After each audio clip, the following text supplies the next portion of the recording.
언제든지 이렇게 참여하시고 함께 동참하시기 바랍니다. 그래서 더 풍성한 찬양 예배 시간에 드릴 수 있도록 이렇게 함께 또 기도해 주시고 또 격려해 주시고 또 참여해 주시기 바랍니다. 오늘 시 한 편으로 말씀을 시작하고자 합니다. 이 마종화 시인이 어린 딸에게 남긴 시입니다. 우리 함께 읽어보겠습니다. 시작. 한 시인이 어린 딸에게 말했다. 착한 사람도 공부 잘하는 사람도 다 말고 관찰을 잘하는 사람이 되라고. 겨울 창가의 양파는 어떻게 뿌리를 내리며 사람은 언제 웃고 언제 우는지를. 오늘은 학교에 가서 도시락을 안 싸온 아이가 누구인가를 살펴서 함께 나누어 먹으라고. 시인은 딸에게 무엇을 가르칩니까? 착한 사람도 공부 잘하는 사람도 아닌 관찰을 잘하는 사람이 되라고 합니다. 어쩌면 의료인이 되려고 하는 저희 여러분에게도 더 익숙한 단어가 아닐까 싶습니다. 우리는 매일 관찰을 하기 때문이죠. 환자들의 안색을 살피고 어떤 이 활력의 징후를 살피고 검사 수치를 관찰을 합니다. 어쩌면 좋은 임상가는 좋은 관찰자일 것입니다. 그런데 이 시인이 말하는 관찰의 끝은 어디입니까? 도시락을 안 싸온 아이가 누구인가를 살피고 함께 나누어 먹으라고 합니다. 관찰은 이 데이터를 수집하는 것이 아닙니다. 그 끝은 사랑으로 완성이 되는 것입니다. 어쩜 우리가 함께 읽었던 본문이 그 이야기를 하고 있습니다. 우리 24절을 함께 읽겠습니다. 시작. 서로 돌아보아 사랑과 선행을 격려하며. 여기서 돌아보아란 이 말이 카타노에오라는 헬라어입니다. 흙기 보는 것이 아닙니다. 마음을 모아서 깊이 들여다보는 것입니다. 주의를 기울여 관찰하는 것입니다. 그래서 예수님께서 공중에 나는 새를 보라, 들의 백합화를 보라 할 때 쓰셨던 말이 바로 이 말입니다. 관찰하라는 것이죠. 서로 돌아보라는 말도 이렇게 읽을 수가 있습니다. 서로를 자세히 관찰하라. 성경이 명령하는 관찰의 끝도 시인과 같습니다. 사랑하라, 그리고 선행을 하라고 합니다. 저 같은 이 목사에게는 특권이 있습니다. 어떤 특권이 있냐면, 이 사람들의 고통에 초대받는 특권이 있습니다. 이 역설처럼 들리시겠지만, 이 고통의 자리, 고난의 자리가 사실 하나님께서 임하시는 자리이기 때문입니다. 하나님께서는 광야에서 이스라엘 백성들을 만나 주셨습니다. 그래서 이 광야는 믿음의 고향이 되고 또 소명과 사명이 시작되는 곳이기도 합니다. 우리가 광야 같은 시간, 고난의 시간, 고통의 시간을 지날 때에 하나님께서는 그 부서진 마음 곁에 머물고 계시는 것입니다. 그래서 이 고통의 자리에 초대받는 것, 이 하나님께서 거하시는 거룩한 자리에 초대받는 것이기 때문에 특권이라고 말할 수 있는 것입니다. 비단 목회자뿐만 아니죠. 여러분도 그렇습니다. 의료인들도 우리 환자들의, 사람들의 고통에 초대받고 있는 것입니다. 그리고 그 길을 준비하고 있는 여러분들, 학생들도 그 가운데 있습니다. 우리가 시험을 준비하고 밤을 새워서 공부하고 실험실에 있고 그 모든 수련이 단지 자격을 얻기 위해서 있는 것이 아닙니다. 언젠가 한 사람의 가장 약한 순간, 그 고통스러운 그 순간에 그 거룩한 자리에 우리가 초대받기에 합당한 사람으로 빚어지고 있는 것입니다. 우리가 언젠가 가운을 걸치고 나아갈 때 실력이 인정받는 것이 아닙니다. 그것이 증표가 되는 것이 아닙니다. 누군가의 거룩한 자리에, 그 성소에 우리가 들어갈 수 있는 초대장을 얻는 것이라 생각하는 것이 더 바람직할 것입니다. 오늘은 성령 감인절 셋째 주일입니다. 이 오순절에 성령이 임했을 때 그분은 흩어진 개인을 채우는 것이 아닙니다. 한 공동체를, 한 교회를 탄생시킵니다. 그래서 오늘 우리가 나눌 이 교회라는 이 말씀은 사람이 만든 동아리가 아닙니다. 성령이 빚으신 것입니다. 성령이 만드신 그리스도의 몸입니다. 그 말씀을 함께 나누고자 합니다. 여기서 잠시 지난 봄입니다. 3개월쯤 됐네요. 그때 제가 사순절 때에 브렛 맥크라켄의 지혜의 피라미드를 소개했었습니다. 원래 계획은 시리즈로 이걸 하려고 했었어요. 그런데 그때 1편만 하고 2편을 3개월 만에 하게 되었습니다. 그래서 이제 이번부터 다음 몇 시간 동안 이 시리즈를 좀 진행해 보고자 합니다. 저자는 이 지혜의 피라미드가 식품 피라미드에서 착안을 했다고 말합니다. 여기 보시면은 가장 기초가 되는 것, 피라미드의 가장 바닥이 되죠. 바닥이라고 낮은 것이 아닙니다. 기본이 되고 가장 많이 먹어야 되는 것입니다. 어떤 이 홀그레인들, 이 곡식, 곡물들 또는 채소들 이런 것들이 넓은 바닥을 이루어야 되는 것이죠. 그리고 가장 꼭대기에 있는 것이 무엇입니까? 꼭대기에 있다고 중요하다는 뜻이 아닙니다. 가장 조금 먹어야 되는 것이죠. 패스트푸드죠. 그리고 이렇게 설탕 같은 것들입니다. 근데 우리가 이 피라미드대로 살아야 되는데 그러지 못하고 있다는 것이죠. 사실 우리의 삶은 거꾸로 살고 있다는 것입니다. 가장 조금 먹어야 될 라면, 햄버거 이런 것들을 가장 바닥에 먹고 있다는 것입니다. 가장 많이 먹고 있다는 것입니다. 거꾸로, 피라미드가 거꾸로 됐다는 것이죠. 그리고 가장 많이 먹어야 될 이 곡물들, 채소는 제일 조금 먹고 있다는 것이죠. 피라미드의 꼭대기에 위치하고 있습니다. 정보도 그렇다는 것입니다. 지혜도 그렇다는 것이죠. 우리가 무엇을 먹느냐가 우리의 몸을 결정합니다. 정보도 마찬가지죠. 우리가 어떤 정보를 섭취하느냐가 우리의 영혼을 결정하게 됩니다. 우리가 영양학을 배우신 분들이 이걸 알죠. You are what you eat. 정보도 마찬가지입니다. You are what you read, watch and scroll. 우리가 소비하는 정보로 우리가 만들어진다는 것입니다.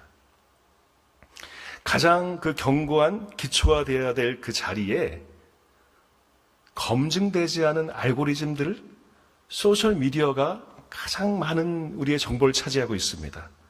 정작 영원한 말씀은 가장 꼭대기에 위치하고 있는 것이죠. 가장 조그만 곳에 위치하고 있습니다. 이 브렛 맥크라켄의 이 지혜의 피라미드는 우리의 뒤집힌 피라미드를 바로 세우는 데 목적이 있습니다. 가장 넓고 견고한 바닥에 무엇이 있습니까? 성경이 있어야 된다는 것이죠. 하나님의 말씀이 우리의 기초가 되어야 된다고 합니다. 그래서 우리가 3개월 전에 바로 그 가장 아래층에 있는 이 절대적 기초인 성경에 대해서 말씀을 나누었던 적이 있습니다. 그때 설교를 이 말씀을 나누고 끝냈습니다. 잠언 1장 23절의 말씀인데 너희는 내 책망을 듣고 돌아서라. 내가 내 영을 너희에게 부어주리라. 돌이키는 자에게 하나님께서 그분의 영을 샘물처럼 부어주겠다는 그 약속이 있었습니다. 자, 그 약속이 어떻게 되어갑니까? 봄에 그 사순절의 십자가는 부활로 이어지고 부활은 오순절에 이르게 됩니다. 그리고 그 오순절에 약속하신 그 성령이 부어지게 되는 것입니다. 성령이 임하십니다. 그리고 성령은 흩어진 개인을 채우는 것으로 끝나지 않습니다. 그 영은 한 몸, 한 공동체, 곧 교회를 만드십니다. 지난 봄에 부어주시겠다고 했던 그 약속의 그 성령이 오늘 우리가 앉아있는 바로 이 공동체, 이 교회를 빚어내신 것입니다. 그래서 오늘은 자연스럽게 그 위층에 대한 이야기를 할 수 있습니다. 성경이라는 기초 위에 두 번째로 쌓아 올리는 이 지혜의 피라미드 2층은 무엇이냐? 바로 교회, 이 공동체입니다. 왜 이 교회인가? 성경을 제대로 아는 것은 언제나 이 신앙의 공동체, 이 교회 안에서 아는 것이기 때문입니다. 생각해보면 교회와 떨어져 있어도 우리는 성경을 읽을 수 있습니다. 그러나 이 오래전 이 팔레스타인이라고 하는 이 다른 문화권에서 쓰인 이 말씀이 오늘 우리 현대의 독자가 읽으면 오해하기도 쉽고 또 혼자 읽을 때는 잘못된 해석을 하기도 쉽습니다. 그래서 교회라는 해석 공동체가 필요한 것입니다. 여러분들이 논문 한 편 읽을 때도 마찬가지죠. 혼자 있는 것뿐만 아니라 교수님과 동료들과 함께 이게 클럽으로 읽는 것이 훨씬 더 이해하기 쉽고 다르게 읽힙니다. 함께 읽을 때 우리는 더 깊이, 더 정확히 읽을 수 있다는 것입니다. 그래서 우리가 이 교회를 성경의 바로 윗단계에 둘 수 있는 것이죠. 자, 이 교회에 대한 이야기를 진행하기에 앞서서 왜 이런 이야기를 하게 되는가에 대한 걸 한 가지 더 앞서 이야기하겠습니다. C.S. 루이스의 스크루테이프의 편지라는 책이 있습니다. 이 노련한 고참 악마가 나와요. 그래서 이 신참 악마들을 이렇게 교육을 시킵니다. 자기 조카가 있습니다. 워무드라고 하는 조카가 있는데 주로 뭘 가르치냐면 어떻게 인간을 타락시키는가. 자, 이거를 가르치는 책이죠. 이거를 편지로 알려줍니다. 자, 악마의 시선으로 쓰인 책입니다. 그래서 그걸 거꾸로 읽으면 무엇입니까? 우리의 신앙의 진실이 드러나기도 한다는 것입니다. 그 25번 편지에서 이런 얘기가 나옵니다. 스크루테이프가 자기 조카에게 또 조언을 해줍니다. 이 사람들이 재미있게도 인간을 환자라고 부릅니다. 유혹의 대상, 우리의 환자들에게 우리를 잃게 된다. 그가 얘기하죠. 환자를 순전한 그리스도인으로 두어서는 안 된다. merely 크리스찬으로 두면 안 된다. 자, 기독교 플러스 상태로 만들어줘야 된다. 기독교에다가 자꾸 무언가를 덧붙이라는 것입니다. 기독교와 정치, 기독교와 새로운 심리학, 기독교와 사회운동. 자, 그리스도인이 되어야 한다면 뭔가 특별한, 좀 다른 그리스도인이 되도록 유도해라. 왜 그러냐? 늘 똑같은 것에 대해서 혐오하게 만들라는 것입니다. 물론 저도 이런 걸 합니다. 성서와 고전, 이런, 이렇게 성역 공부도 진행을 해요. 근데 이유가 있습니다. 이제 교회에서는 안 합니다. 교회에서는 안 하는데, 이런 기관 같은 데서는 합니다. 왜냐면, 좀 믿지 않는 분들, 또는 믿다가, 이게, 오랫동안 교회를 안 다니신 분들이 좀 흥미를 가지시고, 이렇게 좀 찾아오는 그런 세미나 같은 걸 만들고 싶어서, 성서와 이 클래식 읽기, 성서와 미술 보기, 성서와 문학, 이런 것들을 만들기도 합니다. 성경이 부족해서가 아닙니다. 성경은 완전한데, 사람들에게 좀 더 쉽게 다가갈 통로를 주는 것이죠. 근데 여기서 스크루테이프가 말하는 것은 그것이 아닙니다. 믿고 있는 사람들이 뭔가 성경만으로 부족하게 느끼게 하라는 것입니다. 성경은 풍성합니다. 풍부합니다. 아직 그 안에서 충만한 것이 있습니다. 하지만 그 늘 똑같은 것에 실증을 느끼게 하라는 것입니다. 인간은 절대적인 그 새 것에 끝없는 갈망이 있다는 것이죠. 자, 이 전략이 얼마나 우리에게 정확한 것이냐면 순전한 신앙, 순전한 이 믿음이 지루하게 느껴집니다. 늘 새롭고 특별한 것을 찾게 됩니다. 사실 인간은 본래가 안절부절 못하는 존재입니다. 에덴 동산에서도 그랬죠. 이 아담과 하와가 그 손의 유혹을 참지 못합니다. 선악과를 먹으면 하나님처럼 될 것이다. 무한한 지식, 신과 같은 이 전지를 향한 욕망이 있었습니다. 그것이 결국 타락을 불러온다는 것이죠. 여러분들 아이폰 가지신 분 많이 있습니까? 아이폰, 제 거는 갤럭시라 가지고 없는데 아이폰 딱 보시면 여기에 무엇이 있습니까? 애플이 있죠? 이런 표시. 뭔가 한 입 베어먹은 사과죠. 무한한 지식이 지금 여러분 손안에 있습니다. 어쩌면 그 로고가 한 입 베어먹은 사과인 것이 우연이 아닐지도 모릅니다. 이 에덴의 그 열매처럼 이 분별 없는 지식에 대한 끊임없는 갈망, 그것이 영원한 결핍을 낳게 됩니다. 더 알수록 더 허기지는 것입니다. 우리의 영혼은 더 배고프게 되는 것입니다. 이 끝없는 갈망의 전체를 성경은 다른 이야기를 보여줍니다.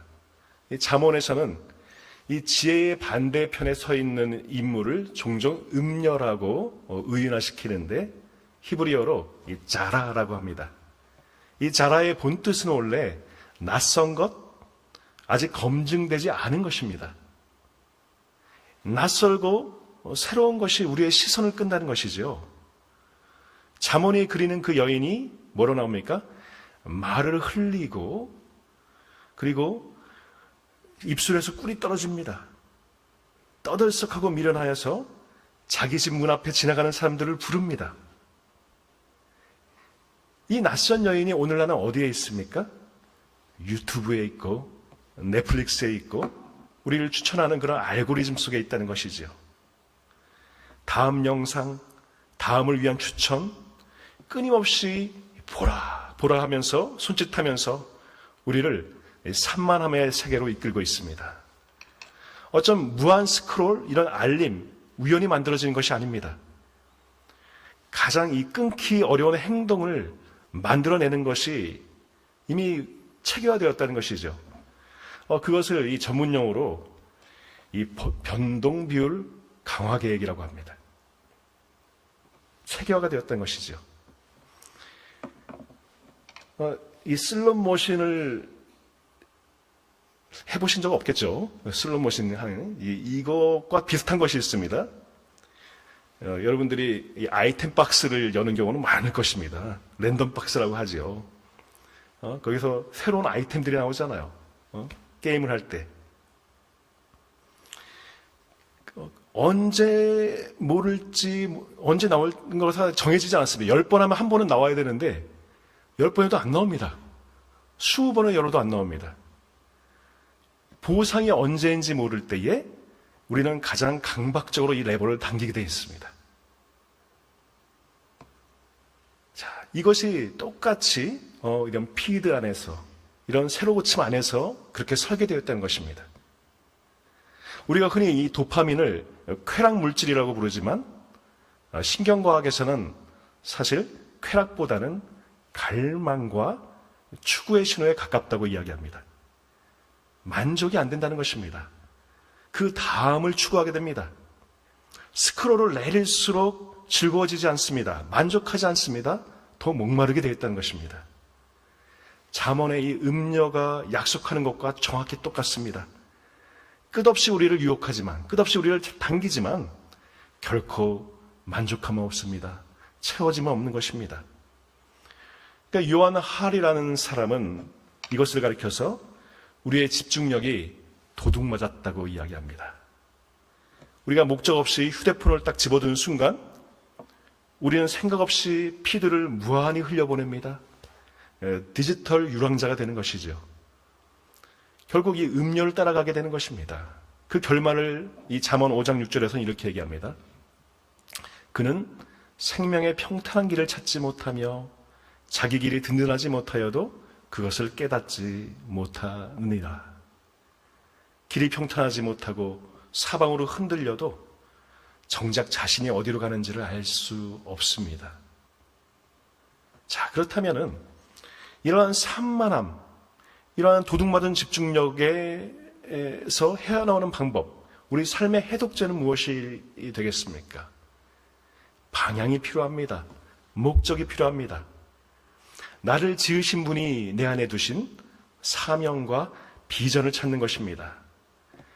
잠언 4장 23절에 이렇게 얘기합니다. 이건 같이 읽어보겠습니다. 25절까지 시작. 모든 지킬 만한 것 중에 더욱 내 마음을 지키라. 생명의 근원이 이에서 남이니라. 25절에 내 눈은 바로 보며 내 눈꺼풀은 내 앞을 곱게 살펴라. 사방으로 흔들리는 시선이 아니라 앞을 향해 곧게 둔 시선을 가져야 된다는 것입니다. 자, 근데 그 앞을 향해 곧게 둔 시선, 그 앞은 어디를 향해야 되느냐? 잠언은 뭐라고 얘기합니까? 여호와를 경외하는 것이라 얘기합니다. 여호와를 경외하는 것이 지혜의 근본이라고 이야기하고 있습니다. 우리의 몸은, 우리의 인체는 이 세상에서 가장 정교한 기계입니다. 자, 그렇다면 우리가 기계를 가장 잘 아는 사람은 누구입니까? 어떤 기계를 잘 아는 사람은 그걸 만든 사람이죠. 그 사람이 설계도를 가지고 있고 사용 설명서를 가지고 있습니다. 어쩌면 우리가 해부학을 배우고 생리학을 배우고 양약을 배우면서 그 방대한 사용 설명서의 그 일부분을 익히고 있는 것입니다. 하지만 정작 그것을 만드신 분의 그 설계도가 있습니다. 만드신 분의 사용 설명서가 있습니다. 바로 성경이지요. 어쩜 우리 영혼의 사용법이 바로 거기에 있는데 그것은 이 선반에 두고 방치하고 있다는 것입니다. 만드신 분이 사용법도 가장 잘 아는 분입니다. 그래서 우리는 하나님을 기억해야 되고 그분을 경외해야 되는 것입니다. 그리고 그분이 설계하신 삶의 방식을 또한 공부해야 되는 것입니다. 그러라고 우리에게 성경이 주어진 것입니다. 자, 그래서 피라미드의 두 번째 층으로 가보겠습니다. 교회가 있지요. 자, 우리의 삼만함의 해독제가 방향, 이 성서가 말하는 비전과 우리의 소명이라면 그 방향을 우리가 혼자서 지키기가 힘듭니다. 혼자서 가지기가, 그 마음을 지키기가 힘듭니다. 서로가 서로를 도와줘야 됩니다. 그래서 공동체가 필요한 것입니다. 교회가 필요한 것입니다. 예수님께서는 예수님의 오심을 말씀이 육신이 되었다고 했습니다. 말씀이 육신이 되어 너희 가운데 견하였다. 그리고 바울은 너희는 그리스도의 몸이라 했습니다. 그리고 각 지체의 각 부분이라고 말합니다. 성경은 교회를 그리스도의 몸이라고 부릅니다. 교회는 유기체이며 살아있는 신앙의 공동체가 되는 것입니다. 자, 이것이 왜 중요하냐면, 자, 우리가 성경을 풀어놓은 책을 우리가 주석이라고 부릅니다. 성경 해설서죠. 그거를 통해서 저도 공부를 합니다. 설교를 준비할 때도 필요합니다. 그래서 세상에서 가장 좋은 주석이 있습니다. 그러니까 저같이 이제 성경을 전공하는 사람은 꼭 봐야 될 주석, 앵커 바이블 이런 것이 있습니다. 아주 학문적인 주석이에요. 권위가 있습니다. 자, 그런데 그것이 가장 좋은 주석은 아닙니다. 정말 좋은 주석은 살아있는 교회입니다. 신앙 공동체입니다. 왜냐하면 말씀을 읽다가 도무지 이해가 안 돼요. 와닿지가 않습니다. 자, 그런데 우리가 언제 이 말씀이 참임을 깨닫느냐? 어떤 권사님의 삶을 보니까 그런 거예요. 저 권사님의 살아있는 모습, 살아가는 모습을 보니까 아, 이 말씀이 참이 맞구나. 어떤 우리 원로 교수님들, 은퇴하신 교수님들의 그 삶을 보면서 아, 이 성경이 옳았구나 하는 걸 깨닫게 된다는 것입니다. 우리 성도들의 삶으로 말씀이 해석되고 증명되는 곳이 바로 이곳이 교회이기 때문입니다. 자, 우리 교회는 좀 특별한 교회죠. 아까 우리 기도 시간에도 얘기했지만 우리 의과대학과 간호대학, 우리 학생들과 교수, 그런 가족들이 함께 예배하는 그런 공동체입니다. 그래서 이 두 겹의 공동체가 있는 것이죠. 하나는 우리가 함께하고 있는 이 로컬 처치, 이 교회가 있는 반면에 또 하나는 여러분이 공부하고 가르치고 섬기는 이 학교와 병원이 있습니다. 교회 곁에서 동력하는, 곁에 있다고 해가지고 파라처치라고 부릅니다. 그러니까 우리가 로컬 처치, 이 바깥에는 또한 파라처치가 있는 것이죠.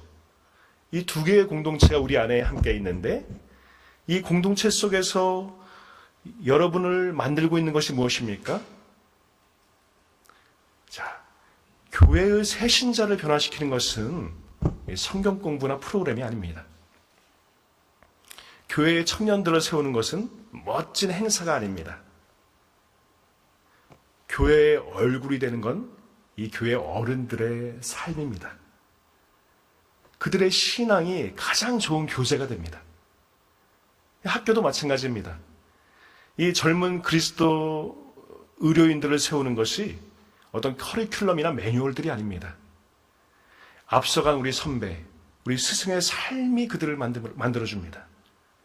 어떤 후배가, 어떤 제자가 한 교수님을 보면서 이 신앙과 의술이 둘이 아니구나.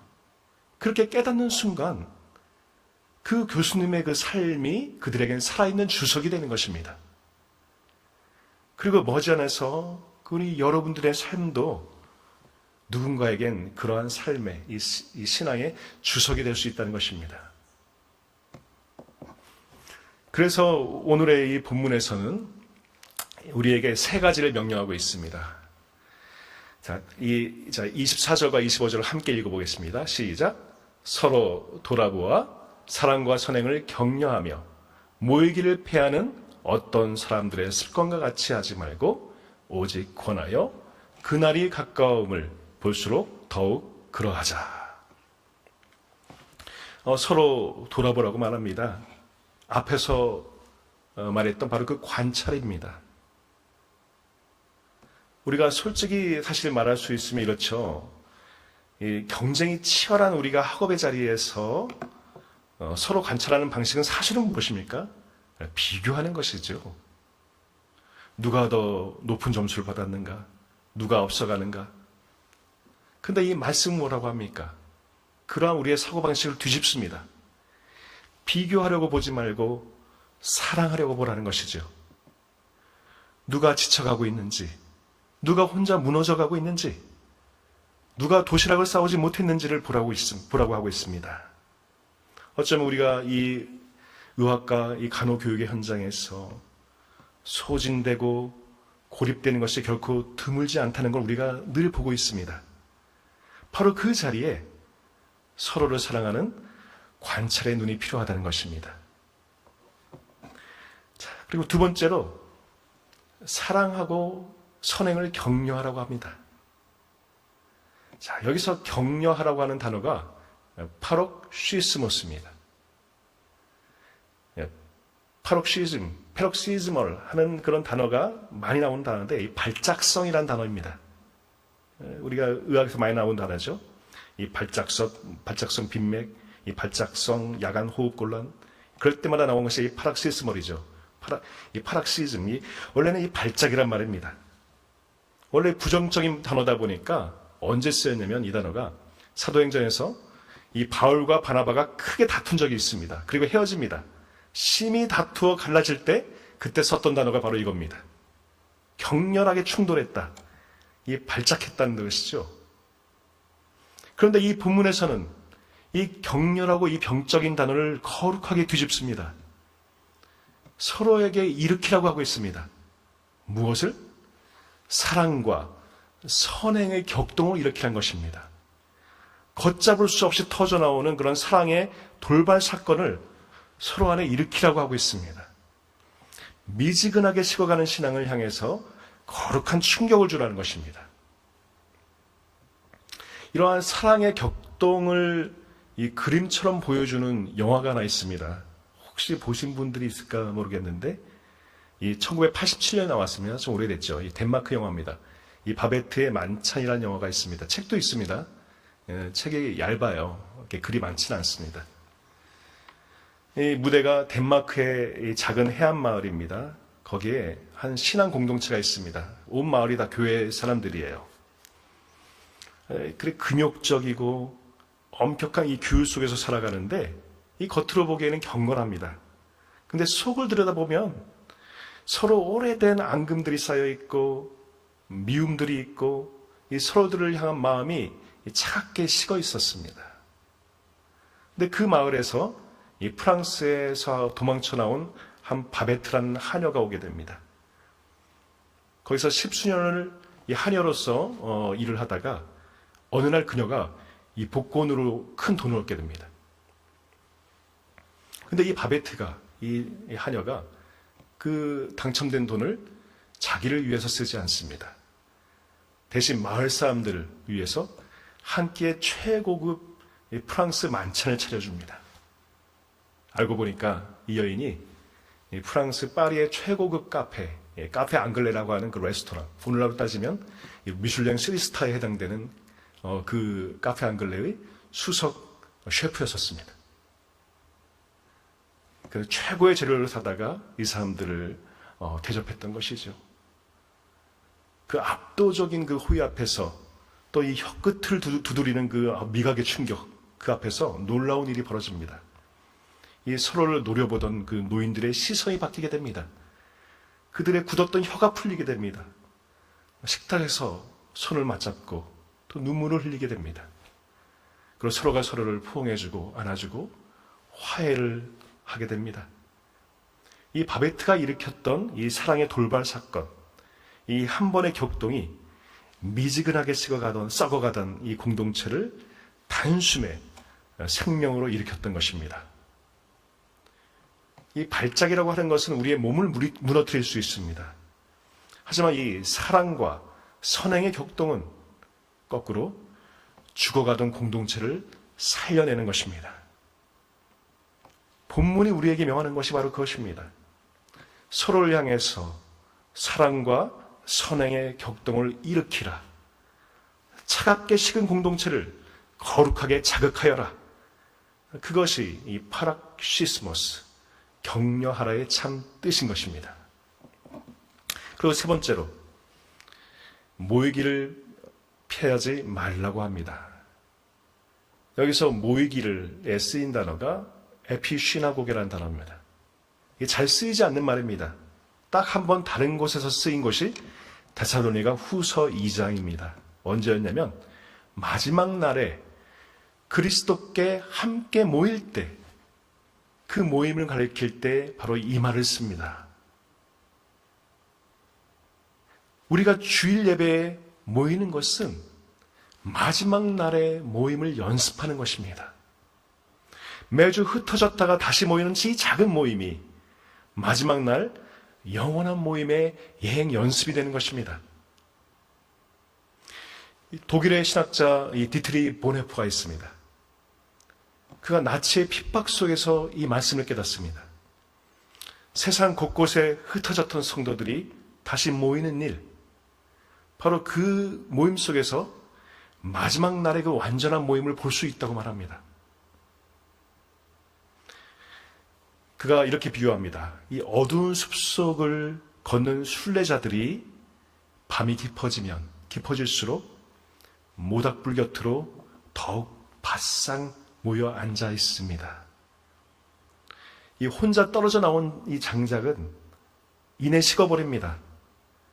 하지만 이 함께 모인 장작은 어둠을 밀어내고 거대해지는 불꽃이 될 수 있다는 것입니다. 어쩌면 시대가 어두워지고 그날이 가까워질수록 우리가 모이기를 힘써야 되는 이유가 있습니다. 바로 이 본문이 덧붙이는 그대로입니다. 그날이 가까움을 볼수록 더욱 그러하자. 우리는 세상으로 흩어지기 위해서 모이는 것만이 아닙니다. 우리는 언젠가 영원히 흩어지지 않을 그 완전한 나라를 오늘 이곳에서 앞당겨서 살기 위해서 모이는 또한 종말의 나그네인 줄 믿습니다. 말씀을 마치겠습니다. 오늘 처음에 읽었던 이 마종화 시인의 시가 있었습니다. 마종화 시인은 이 원주에서 나고 자랐던 사람입니다. 그가 이 원주 고등학교를 다닐 때가 1950년대였는데 그가 고등학교 무렵에 우리 원주 기독병원이 세워집니다. 전쟁의 폐허를 딛고 이 도시에 기독병원이 세워졌던 것이죠. 상처 입었던 도시였습니다. 그 도시 한복판에 신앙의 공동체가 사람들의 고통에 초대받았던 것입니다. 그리고 지금 저희가 바로 이곳에서 의료인의 길을 배우고 있는 것입니다. 그 마종화 시인이 딸에게 남긴 부탁이 있습니다. 관찰을 잘하는 사람이 되라. 겨울 창가에 양파가 어떻게 뿌리를 내리는지, 사람이 언제 웃고 언제 우는지, 그리고 도시락을 누가 싸우지 못했는지를 살피고 함께 나누어 먹으라 합니다. 타인의 결핍을 헤아리는 그 시선, 그것이 우리가 좋은 치유자로 성장해 나가는 그런 과정의 핵심이 되는 말입니다. 어쩜 우리가 외우고 있는 수많은 이 의료 정보들 언젠가는 개정됩니다. 새로운 것에 대치가 됩니다. 우리가 최신이라고 말하고 있는 이 지침들은 10년이 되면 옛것이 됩니다. 1년만 돼도 옛것이 되죠. 어쩌면 우리가 시험 때문에 막 우겨놓고 있는 이 지식들은 시험이 끝나면 흩어지게 됩니다. 그러나 사랑으로 관찰하는 사람은, 그리고 그것으로 인해 빚어진 인격은 영원하게 남습니다. 우리가 사랑으로 돌아봤던 그 환자 한 사람 한 사람, 신앙으로 격려했던 우리 동료 한 사람 한 사람은, 그리고 기도로 함께했던 이 보호자 그 한 사람 한 사람은 사라지지 않을 것입니다.